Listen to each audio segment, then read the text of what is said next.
बंदर नगरी रे अवहेलित महिला एवं घुषुड़ी पड़ी ट्राफिक व्यवस्था। भारतर 1 नंबर मेजर पोर्ट पारादीप निजर सीएसआर टंका दिल्ली बम्बे और कलिकता खर्च करथिबा बेले पारादीप और एहार आखपाख अंचल एबेबी अनुन्नत अवस्था पड़ी रही। बंदर को भित्ति करी विभिन्न शिल्प गढ़ी उठिथिबा बेले स्थानीय अंचल महिला और युवक युवती बेकारी समस्या दे गति करुछन्ति। बंदरांचल टूरिज्म भेंडिंग जोन किंबा पारादीप को सहरांचल बा पर्यटकों को आकृष्ट करने भली पदक्षेप पारादीप बंदर नेउनाही। पारादीप रे प्रदूषण मात्रा वृद्धि पाउथबा बेले कंपनी गुड़िक आवश्यक वृक्षरोपण मध्य करुनाहांती। सबुठारु गुरुत्वपूर्ण कथा श्रमिक मानकु न्याय देबा पई पारादीप रे थिबा श्रम कार्यालय मध्य बंद रहिछि, जाको विरोध करिछि कलिंग महिला शक्ति संगठन। ए संपर्क में कलिंग महिला शक्ति जिला प्रशासन और राज्य सरकार को अवगत कराइबा सहित खूब शीघ्र गणतांत्रिक उपाय विरोध करिबो बोली एक सांबादिक सम्मेलन में चेतावनी देछि। आज आमर जो प्रेस मीट करागला 19टा वार्ड को नहीं गोटे एग्जीक्यूटिव बॉडी गठन करागला।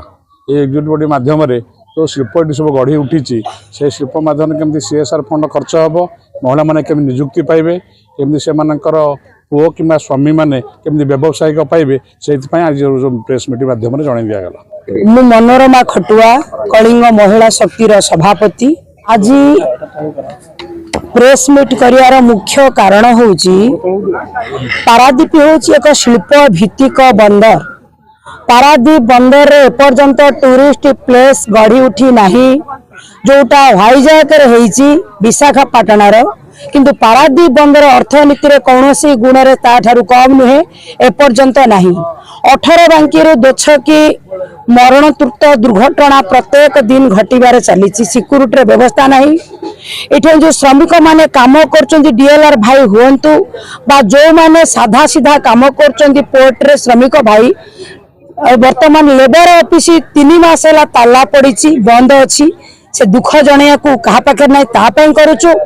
पारादीप रे जो पॉल्यूशन जो हिसाब रे होउची जो 30 रु ऊर्ध्व कंपनी अछंती तापाई से माने जति की वृक्ष रोपण करिया कथा सेति की करिनांती तापाई हम प्रश्न उठेइछु। आज जो जल प्रशिक्षण केंद्र पारादीप रे मधुबन रे अछि ता धरे प्रति 6 मास रे 40 पिला माने शिक्षा प्रदान करा जाए, ता धरे महिला मानक एंगेज करा जाऊ नहीं, शिक्षा प्रदान करा जाऊ नहीं। आमे तापे प्रश्न उठेइछु।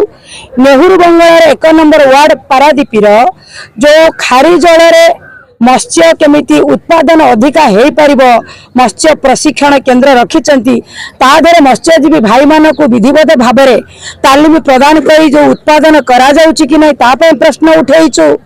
पारादीप पोर्ट रे जति की सीएसआर फंड उत्पादन होउची बा बाहरुची ताकू पारादीप रे रेडिएशन 40 किलोमीटर डिस्टेंस रे खर्च न करी ताकू दिल्ली बम्बे रे खर्च करा जाउची। पारादीप रे स्लम एरिया एबे भी अनुन्नत अवस्था रे अछि। पारादीप पोर्ट रे जो माने टल्ली और रिक्शा चलाउचंती सेमानक अवस्था आज भी दयनीय अवस्था रे अछंती। कोरोना टाइम ये ठेला व्यवसायी मानक कथा विचार को लिया जाए नहीं, जो माने एटी भेंडिंग जोन हबा कथा ता मध्य है नहीं। तो पारादीप बंदर जति की अट्रैक्शन हबा कथा पर्यटकों को पाई अन्य व्यवसायी को पाई सेति की है नहीं। तापा में प्रश्न उठाउछु केवल कथारे नुह आमे कागज पत्र संग्रह करी जिला प्रशासन मुख्य पारादीप पोर्ट अथॉरिटी रे मुख्य एवं एनएससी रे मुख्य सरकारी दल आमे समस्त को आगामी दिन रे प्रश्न करी ए प्रश्न रो उत्तर आशा रे निश्चय रहबु। गणतांत्रिक उपाय दरकार पड़े आमे विभिन्न प्रकार दफ्तरी आगे हंगर स्ट्राइक करि पारु। दफ्तरी सांगरे आमे आमर प्रश्नर उत्तर न पाया पर्यंत साधारण जनता मानक सांगे उपस्थित रही बोली आज प्रेस मीट। जो महिला मानक कथा उठुची 50% महिला माने सबु जगह स्वावलंबी हबा कथा किंतु ए पर्यंत 30टा कंपनी रे केते महिला को नियुक्ति मिली। महिला मानक केते तालीम प्राप्त वैषयिक शिक्षा प्रदान करी केते जन को कुटीर शिल्प माध्यम रे तालीम प्रदान करी तांकु स्वावलंबी करा जाइछि।